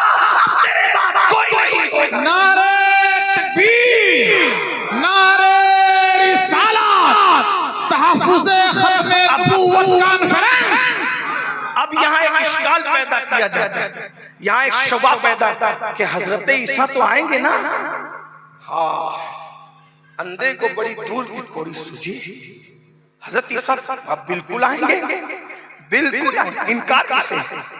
لیکن عیسیٰ نبی ہو کر بھی بحیثیت نبی نہیں آئیں گے. نبی ہو کر بھی بحیثیت نبی نہیں آئیں گے, اور وہ اپنی شریعت لے کر نہیں آئیں گے, وہ حضور کی شریعت کی پیروی کرنے آئیں گے. اپنا کلمہ پڑھانے نہیں آئیں گے, حضور کا کلمہ پڑھنے تشریف لائیں گے. اور پھر سنیے, حضرت عیسیٰ جو قیامت کے قریب آئیں گے نبی ہو کر بھی, ان کی اللہ اکبر نبوت ان کے ساتھ ہوگی, مگر وہ نبوت کا نظام لے کر نہیں آئیں گے, شریعت کو نافذ اپنی شریعت کرنے نہیں آئیں گے, وہ اپنا کلمہ پڑھانے نہیں آئیں گے. بلکہ جب حضرت عیسیٰ پہلے ہی دن نازل ہوں گے آسمان سے, آقا نے کیا شان بتائی. دمشق کی جامع مسجد, ملک شام میں دمشق کی جامع مسجد کے مشرقی مینارے پر حضرت عیسیٰ آئیں گے. حضرت جبریل کے کندھوں پہ ہاتھ رکھ کر کے آئیں گے, زلفوں سے پانی کے قطرے ٹپک رہے ہوں گے. اور کب آئیں گے؟ جب فجر کی نماز کی اقامت ہو رہی ہوگی. عیسیٰ جیسے ہی تشریف لائیں گے, وہاں امام مہدی نماز پڑھانے کے لیے آگے بڑھیں گے. تو جیسے حضرت عیسیٰ علیہ السلام کو دیکھیں گے, امام مہدی پیچھے ہو جائیں گے, کہیں گے آپ نماز پڑھائیں. حضرت عیسیٰ کہیں گے نہیں نہیں نہیں نہیں نہیں نہیں, آج نماز تو آپ نے پڑھانی ہے. اور حضرت عیسیٰ نبی کے بیٹے کے پیچھے کھڑے رہ کر کے نماز پڑھ کر کے بتائیں گے اپنا کلمہ پڑھانے نہیں آیا, خاتم النبیین یہ کلمے کی تائید کرنے کے لیے آیا. آقا نے فرمایا اے میرے صحابہ, وہ دن کیسا دن ہوگا جس دن عیسیٰ تمہارے پیچھے نماز پڑھیں گے. یعنی تم میں سے جو مہدی ہوگا نبی کے بیٹے کے پیچھے نماز پڑھ کے نبی حضرت عیسیٰ بتا دیں گے میں نئی شریعت لے کر نہیں آیا, اپنی شریعت لے کر نہیں آیا. اور حضرت عیسیٰ پھر کیوں آئیں گے, کیوں آئیں گے, کیوں آئیں گے؟ اس لیے کہ حضرت عیسیٰ نے دعا کی تھی, اے اللہ مجھے آخری نبی کا امتی بنا دے, مجھے آخری نبی کا امتی بنا دے. میرے بھائیو, اب آپ سوچ رہے ہوں گے کیا ڈیٹیل ہے بھائی, کتنی ڈیپ ہے نا اسلام کی تعلیم میں, ہے نا کتنی. میری کوئی کمان نہیں, یہ تو بہت آسان کتابوں میں سب لکھا, قانون شریعت میں لکھا ہے, بارے شریعت, کوئی میں بہت پڑھا لکھا آدمی نہیں. اصل میں میٹر یہ ہے, ہمیں کوئی چیز مشکل اس وقت لگتی ہے جب ہم علم حاصل کریں. یہ جو سب ساری گندگی بدعقیدگی کی ہے نا, کس بنیاد پہ؟ صرف اس بنیاد پہ کہ ہمارے پاس علم ہے, ہمارے جوانوں کے پاس علم ہے, ہماری بیٹیوں کے پاس علم ہے, اور علم سیکھنا بھی نہیں چاہتے. یہ دستار بندی کا جلسہ ہے, میں آپ کو مشورہ دیتا ہوں, اگر ایمان اور عقیدہ بچانا ہے تو ہر باپ یہ طے کر کے اٹھے یہاں سے کہ کم سے کم ایک بیٹے کو میں عالم دین, حافظ قرآن اور مفتی شرع ضرور بناؤں, تاکہ پورے خاندان کے عقیدے کی. اور اگر عالم حافظ مفتی نہیں بنا سکا تو کم سے کم اپنے بچوں کو اتنا علم ضرور دینا جتنا ایک مسلمان پر سیکھنا فرض ہے. ایک مسلمان پر جتنا سیکھنا فرض ہے اتنا علم اپنے بچے کو ضرور دینا. علم نہیں ہونے سے نقصان کیا ہوتا ہے, بس میں بات اینڈ کر رہا ہوں, میرا وقت تو پورا ہو گیا ہے. حضرت جیسے آئیں گے میں اپنی بات پوری کر لوں گا, لیکن ذرا توجہ کریں. علم نہ ہونے سے نقصان کیا ہوتا ہے؟ دیکھو جو باطل فرقے کے لوگ ہیں نا, وہ حدیث صحیح پڑھتے ہیں. توجہ, میں ان کی کوئی تعریف نہیں کر رہا ہوں, لیکن جو بات ہے وہ کر رہا ہوں. وہ حدیث صحیح پڑھتے ہیں. حدیث پڑھنے میں کوئی میٹر نہیں ہے, حدیث صحیح پڑھتے ہیں, لیکن حدیث کا جو معنی وہ بیان کرتے ہیں اس میں ڈنڈی مارتے ہیں. بالکل ایسے ہی جیسے گائے کے گھی کے اندر بکری کے دودھ کا بنا ہوا گھی ملا دیا. کوئی باریکی سے پہچان کرنے والی پہچان کر سکتا ہے نا, جیسے شہد میں گڑ کا پانی ملا دیا, کوئی باریکی سے پہچان کرنے والی پہچان کر سکتا ہے نا. اب دیکھو کیسے ڈنڈی مارتے ہیں, میں ایک مثال رکھتا ہوں, پھر آپ کو پوری بات سمجھ میں آئے گی ڈنڈی کیسے مارتے ہیں. اور آپ کو علم نہیں ہے تو آپ متاثر ہو جاتے ہو, پھسل جاتے ہو. ایک حدیث ہے, بہت تفصیل کے ساتھ اکثر جلسوں میں لوگ بیان کرتے ہیں, ہم بھی بیان کرتے ہیں, وہ بھی بیان کرتے ہیں, دوسرے فرقے کے لوگ ہم بھی بیان کرتے ہیں. کیا اللہ کے رسول کی حدیث ہے. اللہ کے رسول علیہ السلام نے فرمایا, نوجوان خاص سنیں, کہتے ہیں نا یار حدیث تو سب ایک بیان کرتے ہیں, قرآن تو سب ایک ہی پڑھتے ہیں, پھر یہ جھگڑا مسلک کا کیوں ہے؟ تو وہ مسلک کا جھگڑا بتا رہا, دھیان دینا. ایک حدیث بار بار پڑھی جاتی ہے، اچھا وہ بھی پڑھتے ہیں ہم بھی پڑھتے ہیں، دونوں پڑھتے ہیں. کیا پڑھتے ہیں؟ حدیث ہے اللہ کے رسول نے فرمایا میری قبر کو عیدگاہ مت بناؤ. بس اتنی بات ہے. حضور نے کیا کہہ دیا؟ بات سمجھ میں آئی؟ اگر سمجھ میں آئی تو میرے ساتھ مل کے کہہ دو آقا نے کیا فرمایا؟ میری قبر کو عیدگاہ. بات سمجھ میں آتی ہے؟ میری قبر کو، بولو بھائی کچھ بول سکتے تو بولو نا ذرا. میری قبر کو عیدگاہ، تھک تو نہیں گئے نا تو ذرا اچھے سے آواز دینا. میری قبر کو عیدگاہ. بھائی میں اصلاحی بیان کرتا ہوں نا تو آپ پہ چھوڑ دیتا ہوں، لیکن عقیدے کا بیان کرتا ہوں سوچتا ہوں کہ بھائی سمجھ میں آنا چاہیے ورنہ میں کہیں ناکام نہ ہوں. اور عقیدہ نہیں سمجھا سکا، گڑبڑ ہو گئی تو پھر ایسا نہ ہو کہ آپ کی بھی آخرت خراب میری بھی آخرت خراب. عقیدے میں بات کرنا ذرا آسان نہیں ہوتا ہے نا، مشکل کام ہے یہ. میری قبر کو عیدگاہ، بولو بھائی میری قبر کو عیدگاہ. اس حدیث کو وہ بھی مانتے ہیں ہم بھی مانتے ہیں، لیکن اب حضور نے اتنا کہا میری قبر کو عیدگاہ مت بناؤ، وہ بھی پڑھتے ہیں ہم بھی. اب وہ سمجھاتے کیسے؟ وہ سنو. کہتے دیکھو دیکھو دیکھو دیکھو رسول اللہ نے فرمایا میری قبر کو عیدگاہ مت بناؤ. مطلب کیا؟ اب مطلب مولوی صاحب ملا جی بیان کریں. مطلب یہ کہ جیسے عیدگاہ پہ بھیڑ لگاتے ہو، ہزاروں کی تعداد میں لاکھوں کی تعداد میں پابندی کے ساتھ جمع ہوتے ہو اور وہاں بھیڑ اکٹھا کرتے ہو، ایسی میری قبر پہ بھیڑ اکٹھا نہیں کرنا، میری قبر کو عیدگاہ مت بنانا. اب ایک کم پڑھا لکھا جوان سوچتا ہے کیا بات کی مولوی صاحب، ہم مولانا کیا بول. ہاں یار جب حضور نے کہہ دیا کہ میری قبر کو عیدگاہ نہیں بنانا، یعنی عیدگاہ پہ جیسے بھیڑ اکٹھی کرتے ہو ایسے بھیڑ اکٹھی نہیں کرنا، تو یہ کیوں؟ جب رسول اللہ کے مزار پہ بھیڑ اکٹھی کرنے سے حضور نے منع کیا تو غریب نواز کیا میلہ کیوں، غوث پاک کیا میلہ کیوں، صابر پاک کیا میلہ کیوں، وارث دیواں کیا میلہ کیوں، مسعود سالار غازی کیا میلہ کیوں، صاحب البرکات کیا میلہ کیوں، قلب شریف میں میلہ کیوں، مہررہ شریف میں میلہ کیوں؟ یہ سنی بدعتی. پھر آپ دسل جاتے ہو، پھسل جاتے ہو. کیوں؟ حدیث صحیح پڑھی، سمجھانے میں ڈنڈی ماری ہے نا، علم نہیں تھا پھسل گئے. اب عاشقوں سے سنو، حدیث تو صحیح ہے کہ میری قبر کو عیدگاہ مت بناؤ، لیکن مطلب یہ نہیں ہے کہ جیسے عیدگاہ پہ بھیڑ کرتے ہو ویسے بھیڑ مت کرنا. اگر یہ مطلب ہوتا تو صحابہ کرام حضور کو حجرے میں کیوں رکھتے؟ حضور کہتے تھے جب بھیڑ ہی نہیں کرنا، کسی نے آنا ہی نہیں تو جنگل میں حضور کوئی آرام دہ بنا کے چھپا دو، کسی کو پتہ نہیں چلے گا. جب پتہ نہیں چلے گا تو کوئی آئے گا ہی نہیں. حجرے رسول میں حضور کو رکھا گیا. ارے انسان تو انسان آقا فرماتے ہیں 70,000 فرشتے صبح آتے ہیں، شام تک کے میلہ لگائے رہتے ہیں. 70,000 شام کو آتے ہیں، صبح تک میلہ لگائے رہتے ہیں. اور صحابہ کرام کو کوئی شام سے آ رہا ہے، کوئی یمن سے آ رہا ہے، حتیٰ کہ بلال حبشی شام جا کے رہنے لگے تو حضور نے خواب میں کہا بلال تو شام میں رہتا ہے، میرے مدینے میں میری زیارت کے لیے آ. جب یہ مطلب ہوا کہ بھیڑ نہ لگاؤ تو بلال کو کیوں بلا رہے ہو، صحابہ کو کیوں بلا رہے ہو؟ اللہ اکبر اللہ اکبر. اور پھر حضور کے مزار پر تو فرشتوں کا میلہ رہتا ہے اور انسان بھی لاکھوں، جتنے لاکھ حضور کے مزار پر روزانہ حاضر ہوتے کسی کیا نہیں، لاکھ نہیں تو ہزاروں کی تعداد میں رہتے ہیں. تو حضور نے یہ ضرور کہا میری قبر کو عیدگاہ مت بناؤ. مطلب یہ نہیں ہے کہ بھیڑ مت لگانا، اس پر ان کے پاس کوئی دلیل نہیں ہے، ورنہ بیٹھ کے بات کر لو. اب مطلب میں بتا رہا ہوں، ذرا عاشقوں کا مطلب سنو. مطلب آقا کیا کہہ رہے ہیں؟ میری قبر کو عیدگاہ، میری قبر کو عیدگاہ مت بنانا. مطلب کیا؟ جیسے عیدگاہ میں سال میں 2 مرتبہ جاتے ہو، سال میں 2 مرتبہ جاتے ہو، عید اور بقرعید پر ایسے 2 مرتبہ مت آنا.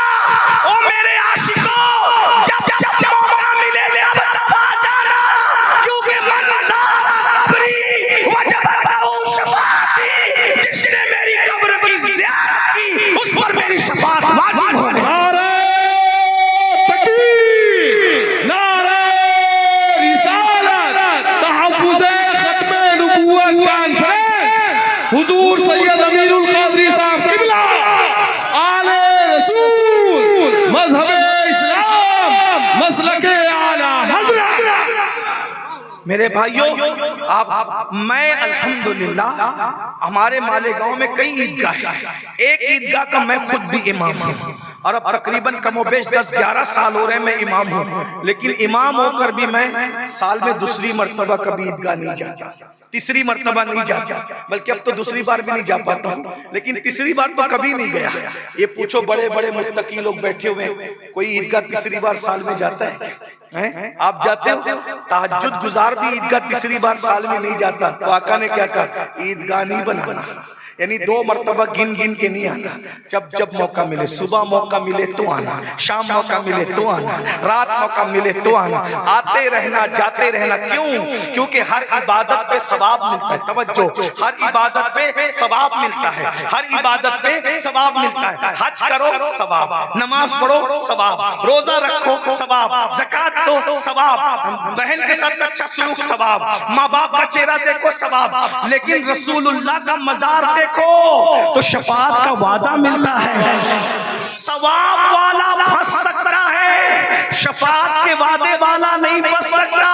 شفاعت کے وعدے کا مطلب کیا ہے؟ یعنی حضور وعدہ کرتے جب تو پھنسے گا تو میں اللہ کی بارگاہ میں کہوں گا اللہ اس کو معاف کر دے۔ جب حضور شفاعت کریں گے تو بولو اللہ معاف کرے گا کہ نہیں کرے گا؟ اسی لیے میرے امام کہتے ہیں کیا ہی ذوق افزا شفاعت ہے تمہاری، واہ واہ، قرض لیتی ہے گناہ، پرہیزگاری، واہ واہ، صدقے اس انعام کے، قربان اس اکرام کے، ہو رہی ہے دونوں عالم میں تمہاری، واہ واہ، پارے دل بھی نہ نکلا، دل سے تحفے میں رضا، ان سگانے کو سے اتنی جان پیاری، واہ واہ۔